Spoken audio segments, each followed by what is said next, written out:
Tira vanachari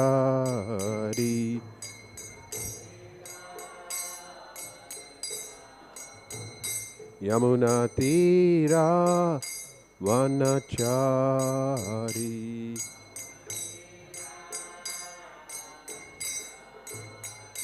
Jaya Radha Madhava Kunja Vihari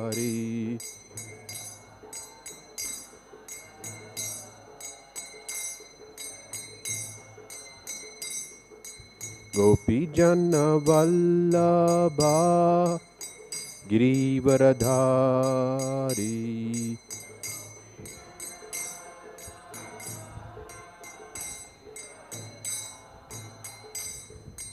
Yashodanandana Rajajana Ranjana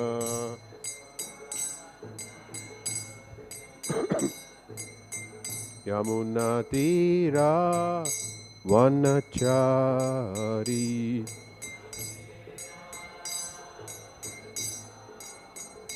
Jaya Radha Madhava Kunja Vihari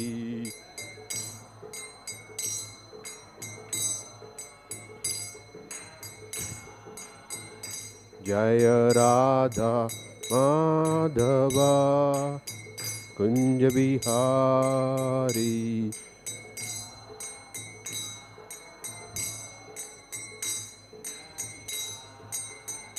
Jaya Radha Madhava Kunja Vihari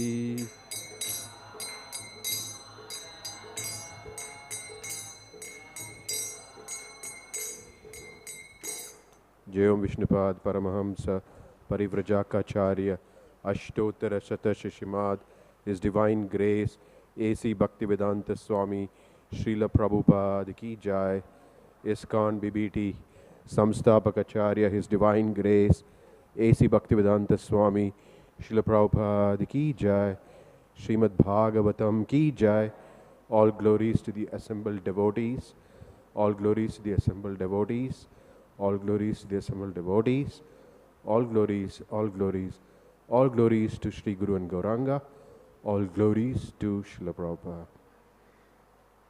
Om Namo Bhagavate Vasudevaya.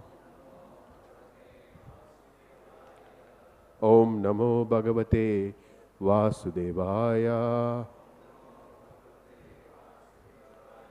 Om Namo Bhagavate Vasudevaya. Narayanam namaskritya Naranchaiva narottamam Devim saraswatim vyasam Tato jayamudiraye Nashtaprayeshu abhadreshu Nityam bhagavata sevaya Bhagavati Uttama Shloke Bhaktir Bhavati Naishtiki. So we are in the week leading up to Lord Nrsingadev's appearance. So each day one chapter is being taken up. So today we are reading from Canto 7, Chapter 6, titled Prahlad instructs his demoniac schoolmates, texts 11 to 13. What is on the board is 13, right? Or 11? 13, okay. Okay, so first I'll read 11 and 12 and then we'll read 13 together. Kathaṁ priyāyā anukampitāyāḥ saṅgaṁ rahasyaṁ rucirāṁś mantrān suhṛtsu tat-sneha-sitaḥ śiśūnāṁ kala-akṣarāṇām anurakta-cittaḥ putrān smaraṁs duhitṭr hṛdayyā bhrātṛn svāsurvā pitrau ca dīnau grihan manojñoru-paricchadāṁś vrittischa kulyā परिच्छदांश्च वृत्तिश्च कुल्या paśu-bhṛtya-vargān त्यजेता kośas-kṛd इवेहमानः कर्माणि लोभात् avitṛpta-kāmaḥ aupasthya-jaihvaṁ bahu-manyamānaḥ kathaṁ virajyeta duranta-mohaḥ त्यजेत kośas-kṛd इवेहमानः कर्माणि लोभात् avitṛpta-kāmaḥ aupasthya-jaihvaṁ bahu-manyamānaḥ kathaṁ virajyeta duranta-mohaḥ त्यजेत kośas-kṛd इवेहमानः कर्माणि लोभात् avitṛpta-kāmaḥ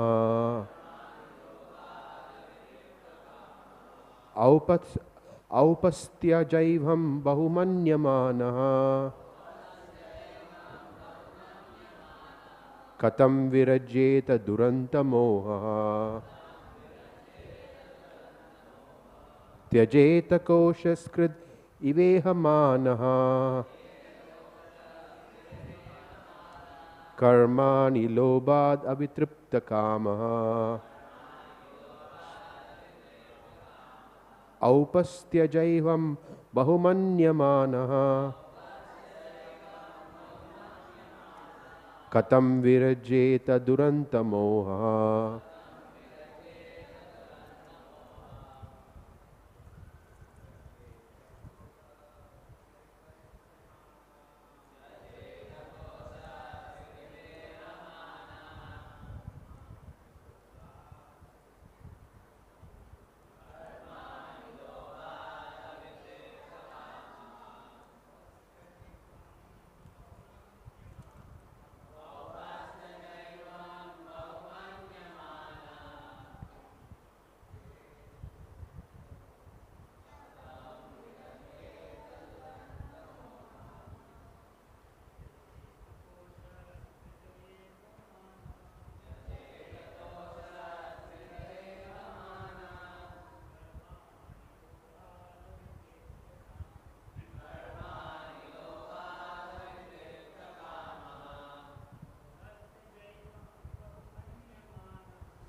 kathaṁ, how, priyāyā, of the dearmost wife, anukampitāyāḥ, always affectionate and compassionate,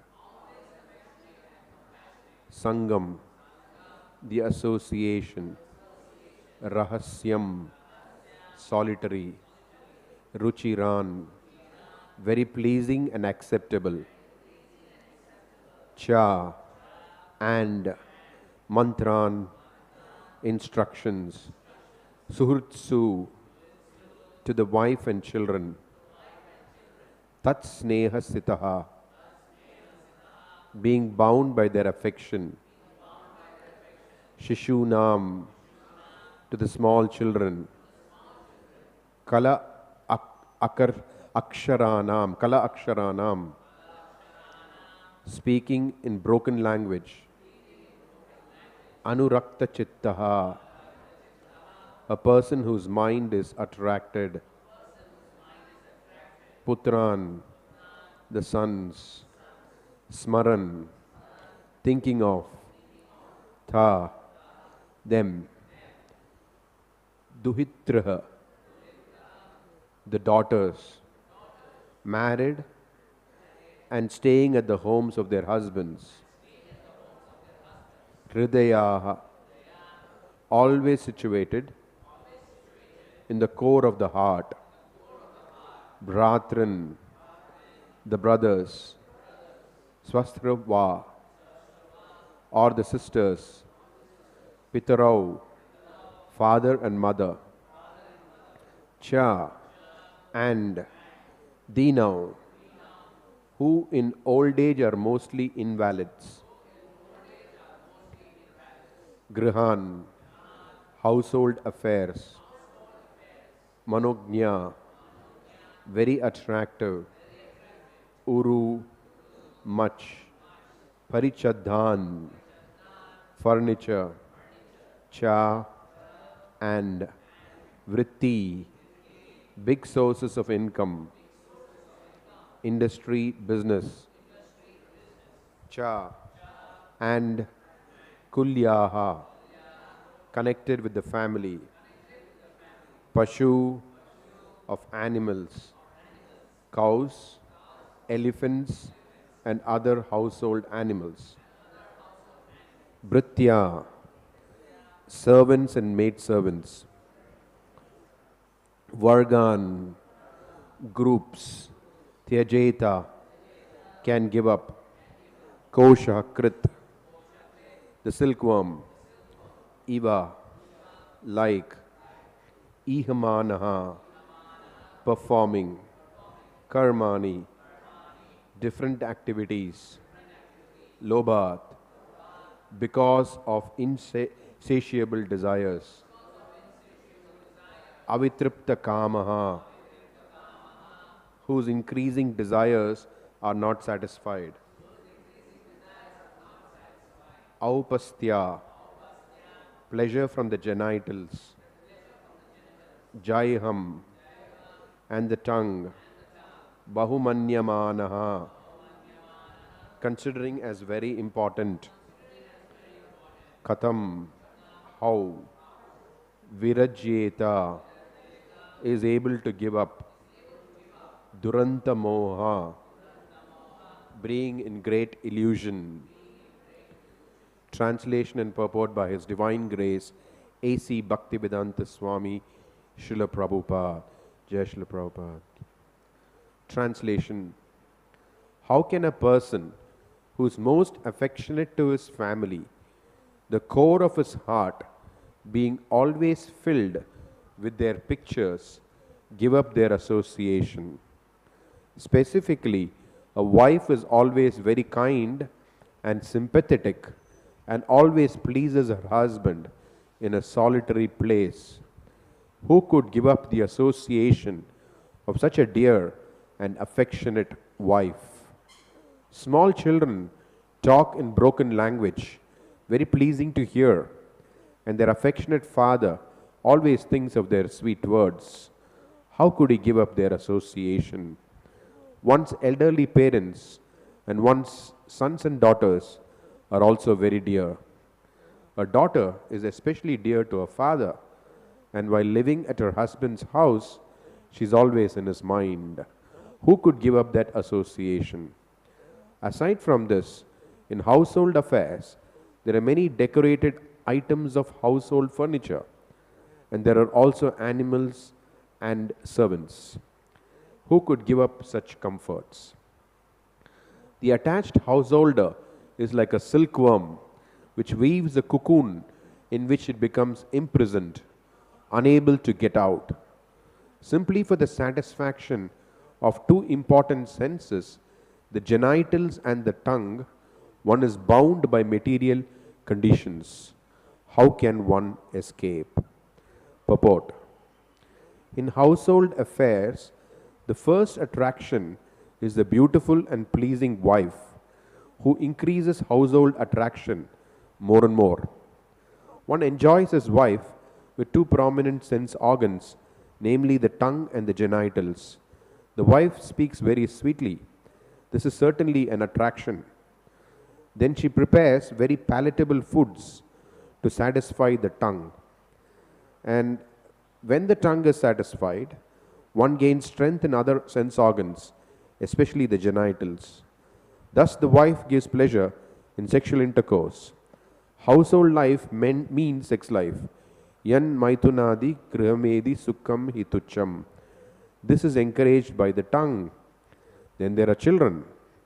A baby gives pleasure by speaking sweet words in broken language.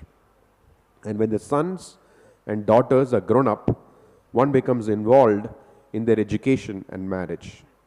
Then there are one's own father and mother to be taken care of. And one also becomes concerned with the social atmosphere and with pleasing his brothers and sisters. A man becomes increasingly entangled in household affairs, so much so that leaving them becomes almost impossible. Thus the household becomes grihamanda kupam, a dark well into which the man has fallen. For such a man to get out is extremely difficult unless he is helped by a strong person, the spiritual master, who helps the fallen person with the strong rope of spiritual instructions. A fallen person should take advantage of this rope, and then the spiritual master or the Supreme Personality of Godhead Krishna will take him out of the dark well. Thus ends the Bhaktivedanta purport to Canto 7, Chapter 6 of the Srimad Bhagavatam, titled Prahlad Instructs His Demoniac Schoolmates, texts 11 to 13.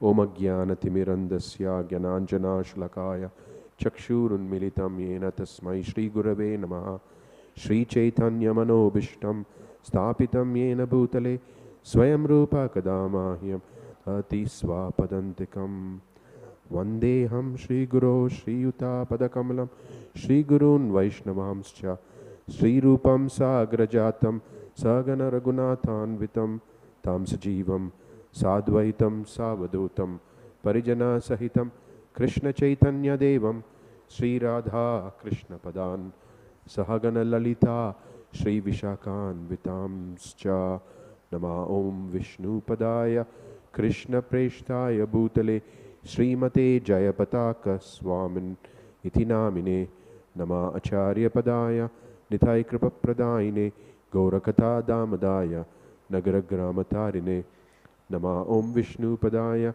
Krishna Preshtaya Bhutale Srimate Gopi Paranadana Dase Iti Namine Nama Om Vishnu Padaya Krishna Preshtaya Bhutale Srimate Bhakti Vedanta Swamin Iti Namine Namaste Saraswate Deve Gauravani Pracharine Nirvishesha Shunyavadi Paśyatya Deshatarine Vancha Kalpattarubhyasya Kripa Sindhubhya Evacha Patitanam Pavanebhyo Vaishnavebhyo Namo Namaha Jai Sri Krishna Chaitanya Prabhu Nityananda Shri Advaita Gadadhara Shrivasadi Gaura Bhakta Vrinda Hare Krishna, Krishna Krishna, Hare Hare, Hare Rama, Rama Rama, Hare Hare.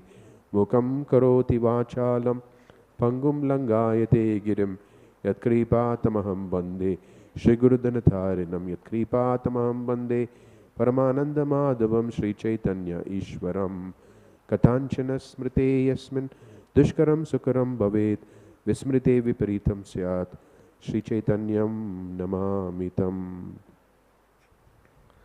I'm a little short of breath, so I may not be speaking the way I normally speak. In fact, I had requested Padmanuka Nimai Prabhu, who is here, that if I'm not able to speak, then he could give the class. But so far, so good. So I hope I may be able to finish this class. Okay. This particular chapter is Prahlad Maharaj instructing his demoniac schoolmates. So the topic that is being discussed here, it may appear to be a very strong topic, but Prahlad Maharaj is speaking this to his schoolmates. In fact, Prahlad Maharaj goes for the jugular, as they say. The jugular is a vein which is very critical in the human body. So he's trying to chop that off in this verse. A few thoughts that I had was, Srimad Bhagavatam is a scripture that rejects all forms of cheating.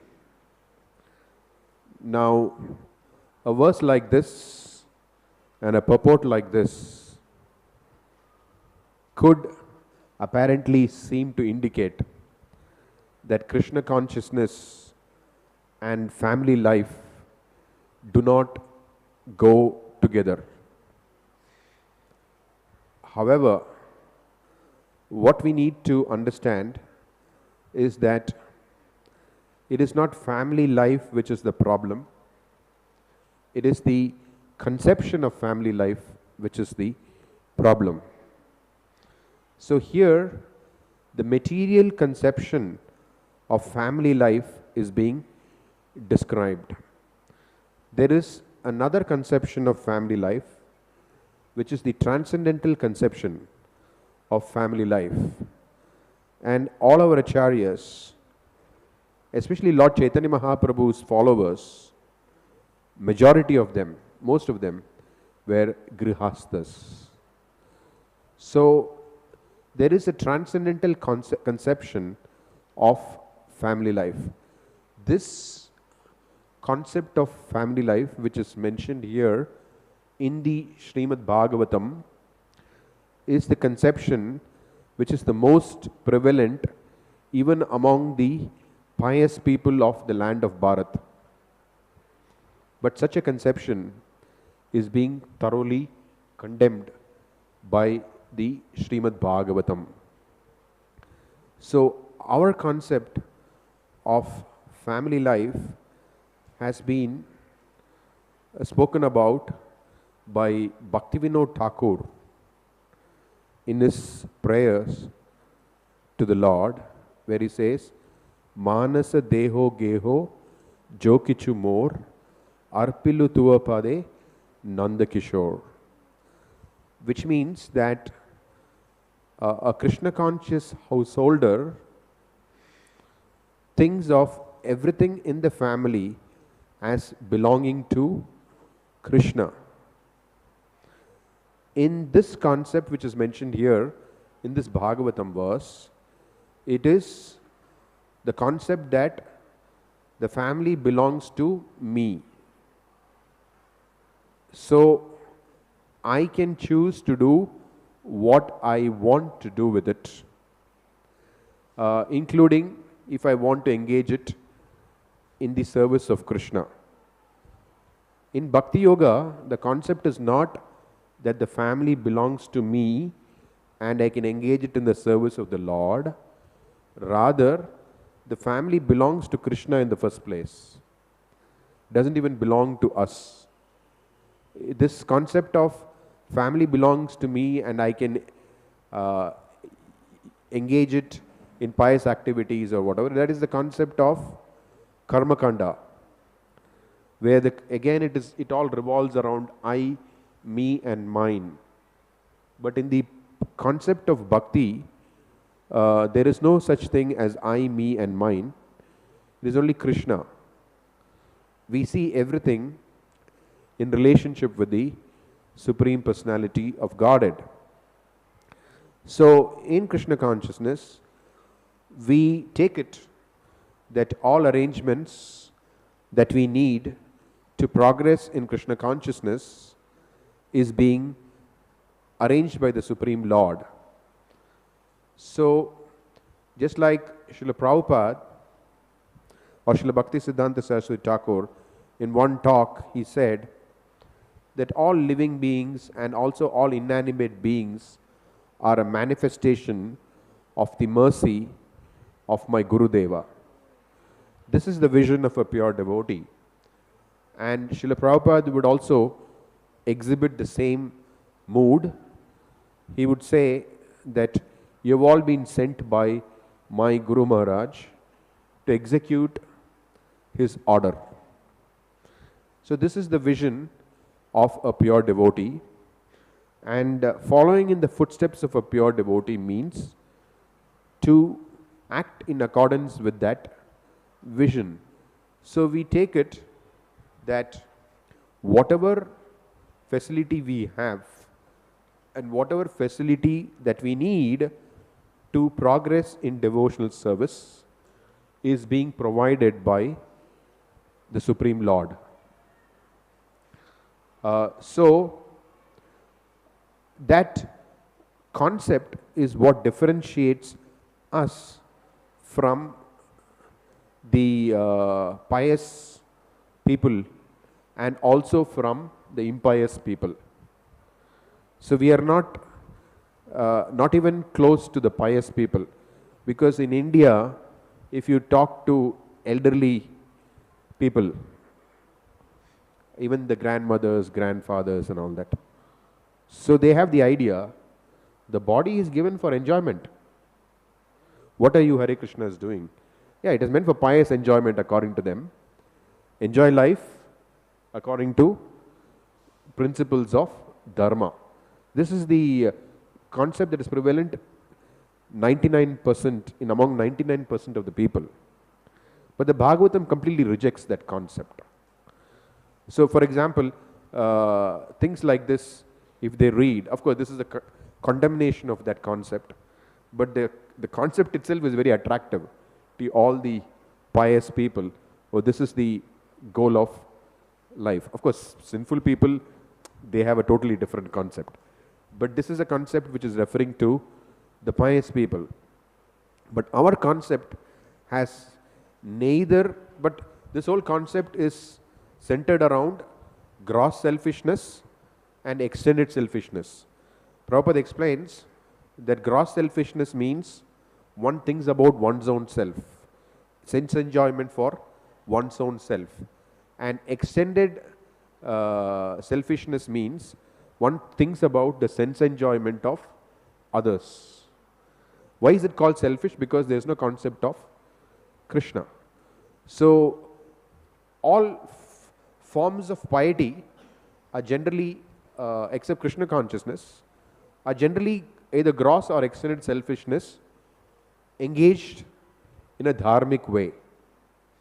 That's all. Of course, that's definitely higher than being impious.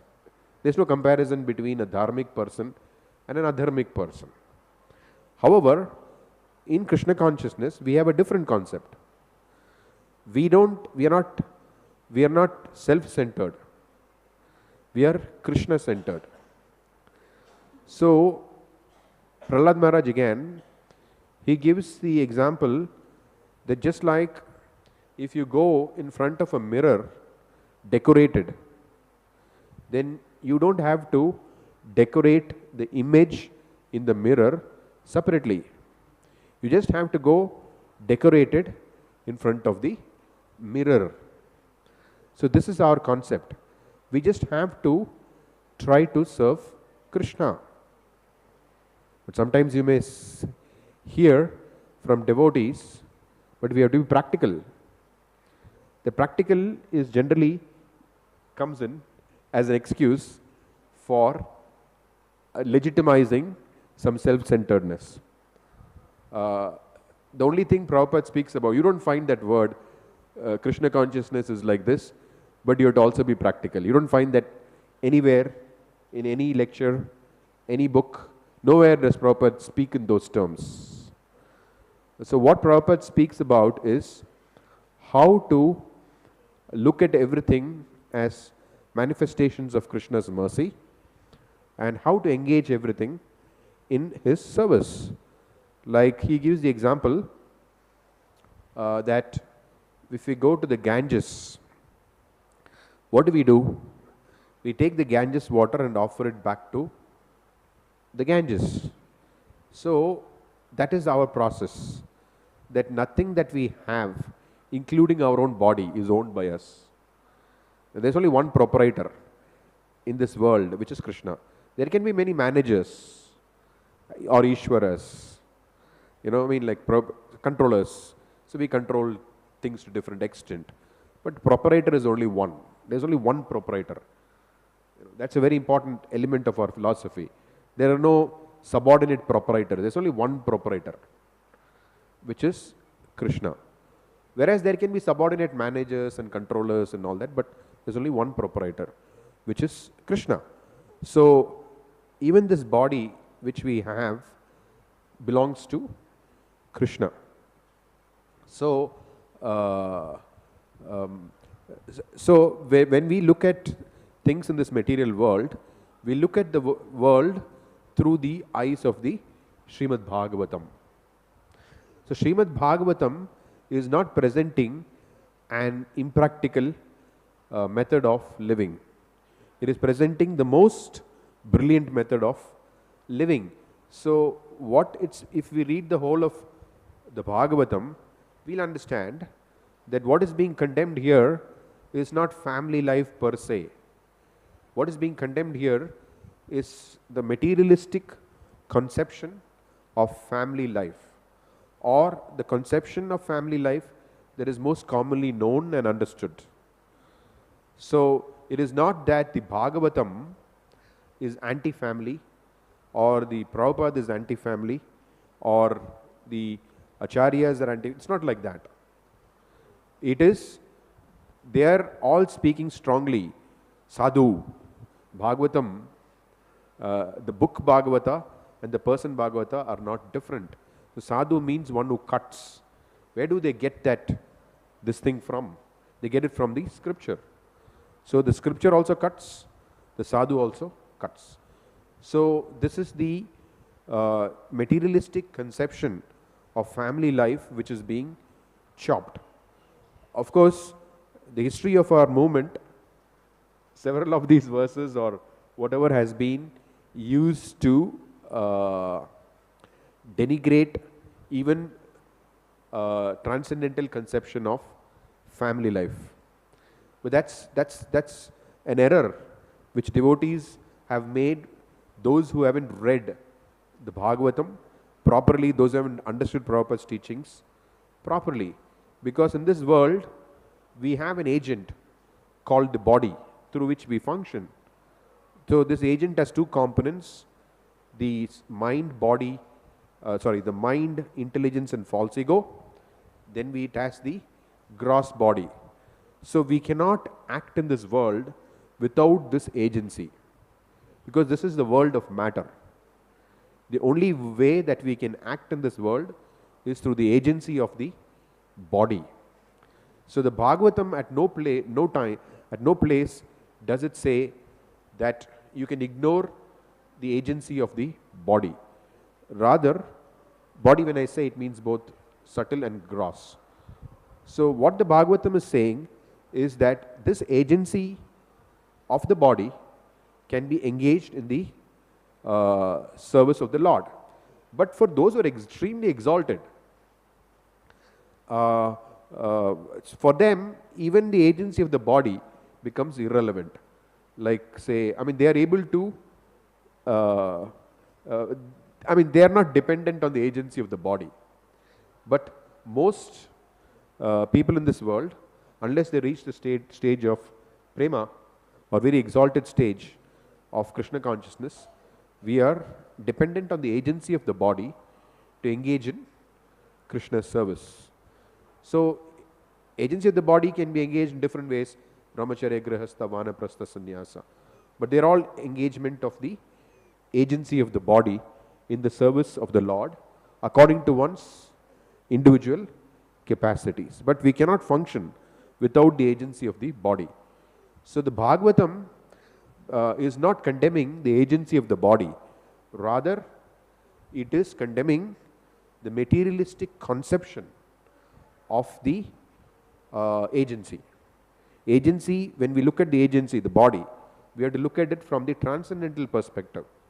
The transcendental perspective is presented by Krishna in the Bhagavatam, Krishna in the Bhagavad Gita, and here in the Bhagavatam, we find that what is the transcendental conception of the agency of the body.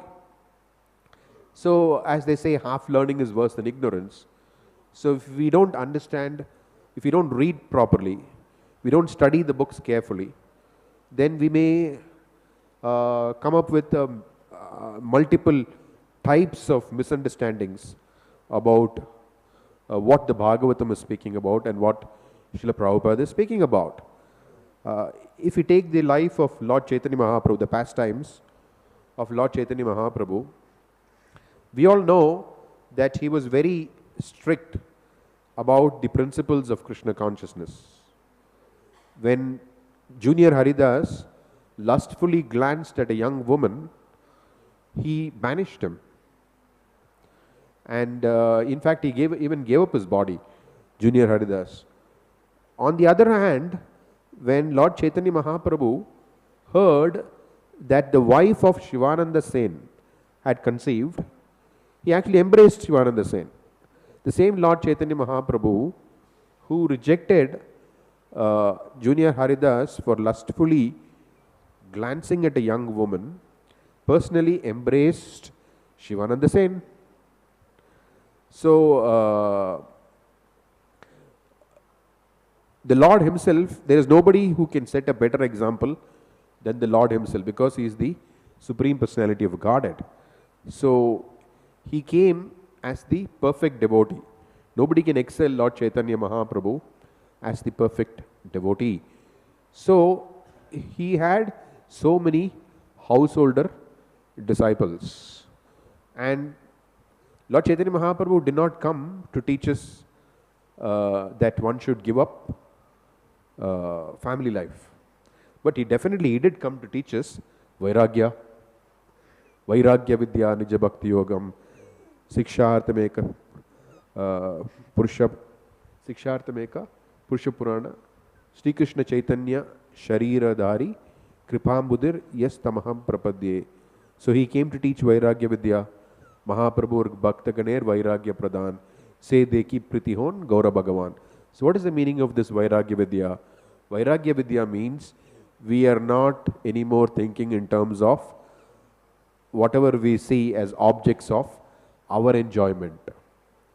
That is the definite real meaning of Vairagya.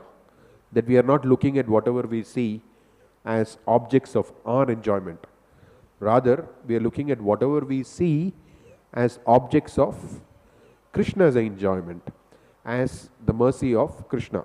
So Vairagya is not technically renunciation like the sannyasis, but the Vairagya is the giving up of the enjoying mentality.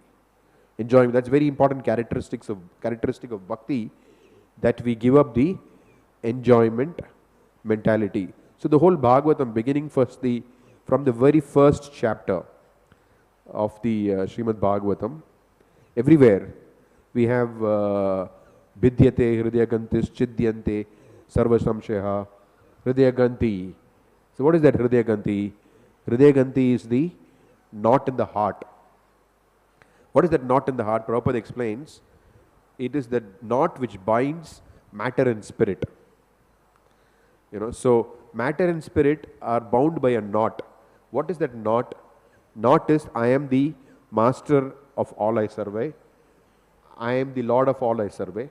Everything is meant for my enjoyment. That is the connection between matter and spirit. So the Bhagavatam is going to cut that hṛdayyā granthi to pieces. And that is characterized by materialistic conception of family life. Prabhupada elsewhere he explains that hṛdayyā granthi refers to the knot in the heart. It refers to sex life between man and woman. So that is the point of expansion of material life. So Bhagavatam tries to cut that materialistic conception of life, that knot which ties matter and spirit.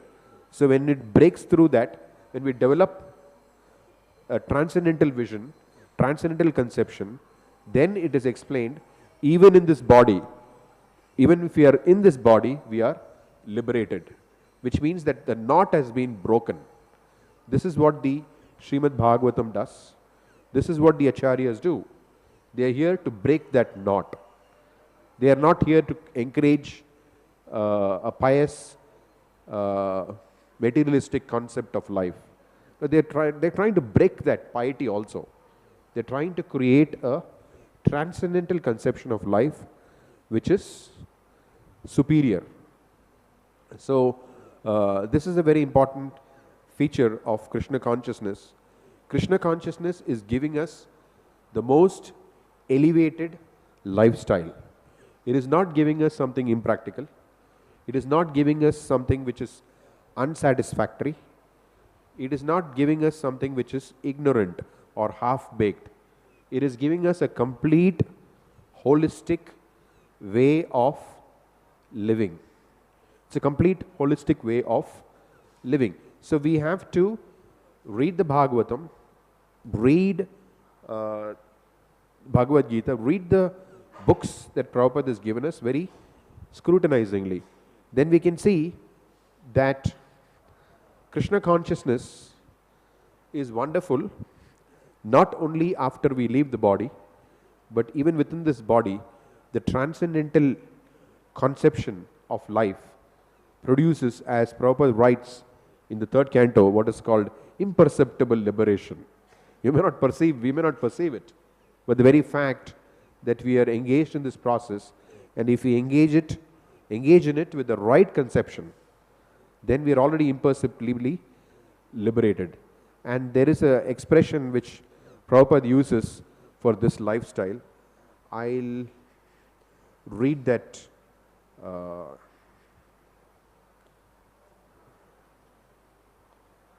What Prabhupada says, that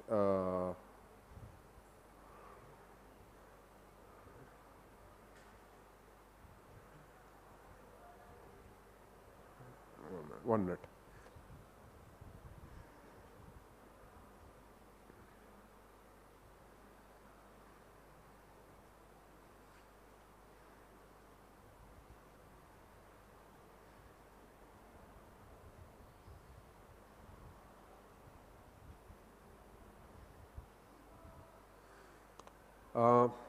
A very famous one, Nanda Kishore. This is in a lecture on the 20th of July 1971 in Los Angeles. Nanda Kishore: what happens to a person if we give him out on the street one simply wonderful or some prasadam, one piece of prasadam? Prabhupada: oh, that is wonderful, simply wonderful. Laughter, chuckles. He has not tasted such wonderful sweet in his life. Therefore, you give him wonderful. And because he is eating that wonderful sweet, one day he will come to your temple and become wonderful. Devotees, Jai. Prabhupada: therefore it is simply wonderful. So go on distributing this simply wonderful. Your philosophy is simply wonderful. Your prasadam is simply wonderful. You are simply wonderful. And your Krishna is simply wonderful. The whole process is simply wonderful. And he acts wonderfully. And it is acting wonderfully. Who can deny it? Kirtanananda. Prabhupada is simply wonderful. Prabhupada, that's all right. You can become everyone. All right, have kirtan. Devotees, jai. So, I wanted to end on this note because at the end of today's purport, it is mentioned how the pure devotee, a fallen person should take advantage of this rope. And then the spiritual master or the Supreme Personality of Godhead, Krishna, will take him out of the dark well. Normally the processes of getting out of this dark well are very, very cumbersome, extremely difficult. It takes many lifetimes, a lot of hard work. But the process that Sri Caitanya Mahaprabhu has brought us is the most simplest process, and it is also, as Prabhupada calls it, simply wonderful. So if we miss this opportunity that Lord Chaitanya Mahaprabhu has given us, Prabhupada was once asked by his secretary, Nanda Kumar Prabhu, that what happens if a person does not chant his rounds, something like that. And Prabhupada replied, then his whereabouts are unknown. So we should be careful that we don't become such that our whereabouts are unknown. We have the most simply wonderful process, and it is a very simple process, and we can keep it simple if we just go through the Bhagavad Gita, Bhagavatam, Chaitanya Charitamrita and other books given by Srila Prabhupada. The reason that he said that the books are the basis is that the books are very clear about what is being presented. But as we live in this world, there are various conceptions of Krishna conscious life that can enter from mainstream society, such as, oh, what's wrong to have a very nice Krishna conscious life? Nobody is saying it's wrong, but how to have it is the question. How to have it is a question. So if we get influenced by modern world, then we'll think, oh, this is extreme talk. This is extreme talk. The Bhagavatam. Prabhupada did not have a very good family life. So therefore, some of his purports reflect that. I heard that even as recently as 4 days ago, there was one devotee who actually said that, that Prabhupada's purports in the Bhagavatam about some of these matters, family life especially, reflects his broken or a disturbed marriage. So this is because the concept of marriage is being accepted from the mainstream world. Then you apply, and then you look at the Bhagavatam through the mainstream world. Then you come up with very strange conceptions. But we are supposed to look at the mainstream world through the Bhagavatam, through the pure devotee. In fact, Prabhupada's own family life, we can see how diligent he was. It's a classic example that even if the wife is not cooperative, one can still be Krishna conscious.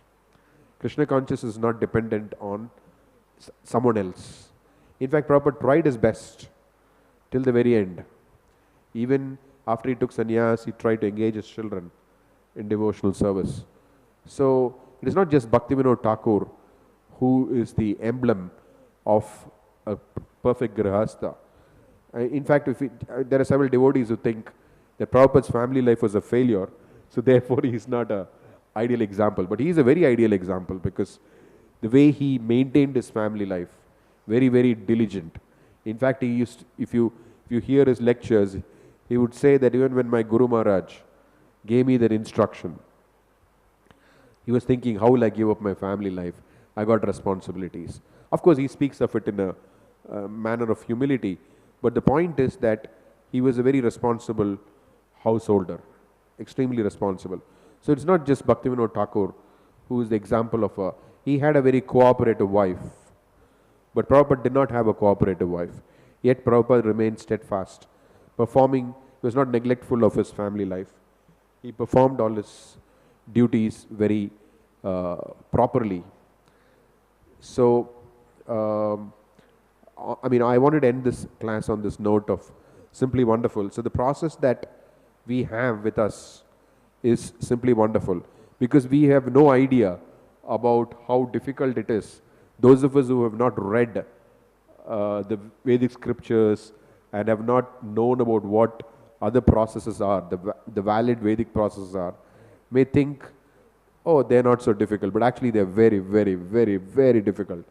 It takes lifetimes of practice, millions of lifetimes probably, to even attain liberation from material pangs.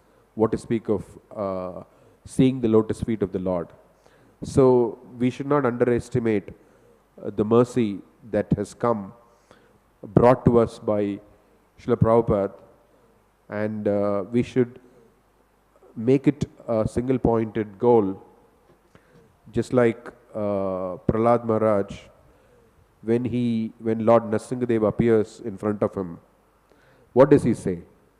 He says, I am not able to think of anyone except my Guru, because it is by his mercy that you have manifested before me.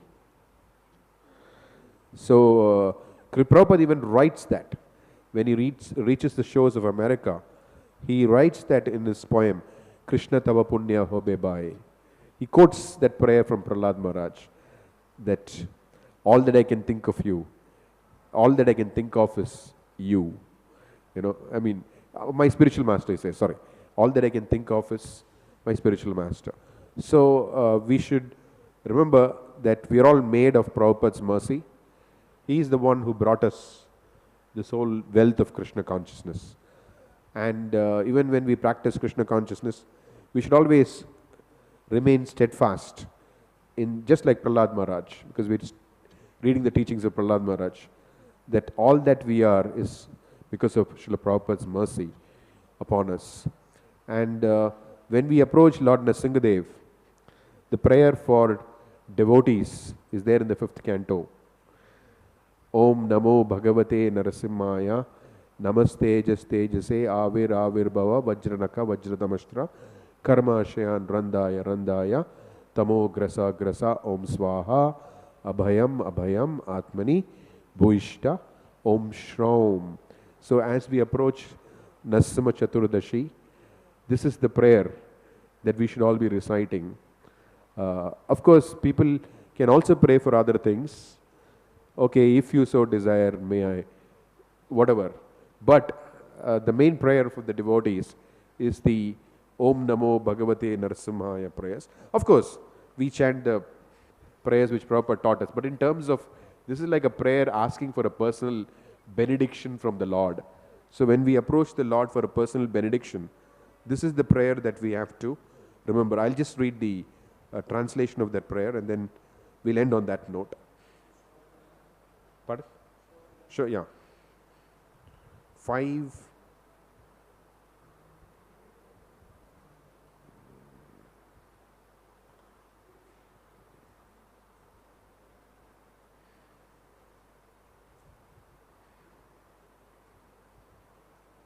$518.8. Yeah, 518.8.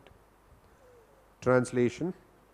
I offer my respectful obeisances unto Lord Nrsimhadeva, the source of all power. O Lord, who possess nails and teeth just like thunderbolts, kindly vanquish our demon-like desires for fruitive activity in this material world. Please appear in our hearts and drive away our ignorance, so that by your mercy we may become fearless in the struggle for existence in this material world. Okay, So any thoughts, reflections, comments, questions?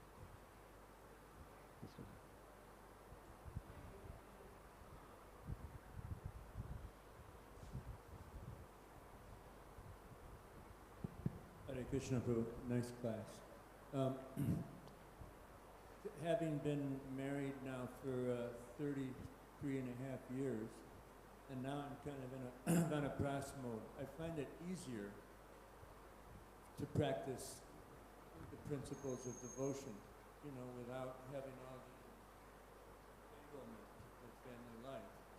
So there's some validity to that, and just wondering if you could comment on that, because it could be, it seems like this verse could be viewed in another way. Which is? Well, just that it's also Krishna practice to vanaprastha to sannyas or whatever. Yeah. So, just some thoughts to share. No, Krishna is, yes, I mean, because although it is written here, whatever is written here, we are not free from that concept overnight.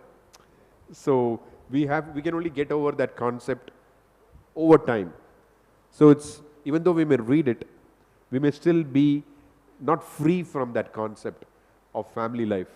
So by engaging the process of pure bhakti, we over time get over it. So therefore you have this brahmacharya, grahastha, vanaprastha, sannyas, so that over time you can, it's not rejecting family life, but it is replacing it with a transcendental conception. Even though we replace it, but still this conception is not easy to get free from. Hare Krishna.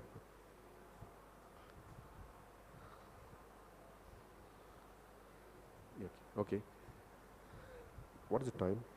Okay, last question. Hare Krishna. Guruji, thank you for the wonderful class. Here Prabhupada is saying in the purport that in household affairs, the first attraction is beautiful and pleasing wife. She speaks very sweetly and all these. So suppose a person is entering grahastha ashram, no? He sees all these things. So he will say that better to get not to get a wife who is pleasing, who speaks sweetly and like that. So the conception becomes rigid. Then he thinks that if the wife is not pleasing, then better not get married, something like that. So it becomes very rigid, the conception, like while going into that next ashram. So see, there are two processes. One is called rational theology, theological thing only. One is called revelational theology. If you use rational methods of thinking, you can come up with so many different conclusions, but that may not be in agreement with our theology. We follow what is called revelational theology. So, what is it? According to which, it is not that because a wife talks pleasing words, therefore let me get married to a wife who does not talk pleasing words. I mean, there is no such injunction directly that, okay, don't do this, don't do this, don't do this, don't do this. In fact, Prabhupada in the Bhagavatam writes that among all types of good fortune, the greatest good fortune a man can have is to have a good wife. So this is what Prabhupada is saying. And in fact, Prabhupada speaks about the wife should talk pleasingly, so many different things. It's being mandated, right, from the scripture also. So the point is that whatever is favorable for Krishna consciousness should be accepted. You cannot reject something favorable in the name of renunciation. Then why get married at all? You can't concoct your own system of how married life should be. If it is not ideal, like Prabhupada's Bhaktivinoda Thakur had once set one example. If it is not ideal, we know what to do based on what Prabhupada did. So the point is, whatever is favorable is accepted in Krishna consciousness. Wife talking nicely is not the problem here, or children talking nicely is not the problem here. How you look at it is the problem. So we need to change the way of looking at it. If you look at it from a transcendental conception, it is favorable. Wife talking nicely, do you want someone, even forget about wife, you don't even want strangers to talk at you badly. So imagine someone living in your own house not talking properly to you, So, I I mean, these kind of things have happened. I know Janmashtami Prabhu may know that some leaders in our movement in the past, in the 80s, they got people married whose astrologies didn't match. It's because we are meant to practice some Vairagya Vidya. Completely immature, completely messed up conception of how to do things in Krishna consciousness. Thank you. Srimad Bhagavatam ki jai, Srila Prabhupada ki jai, Gaura Bhakta Vrinda ki jai, Nitai Gaur Premanande.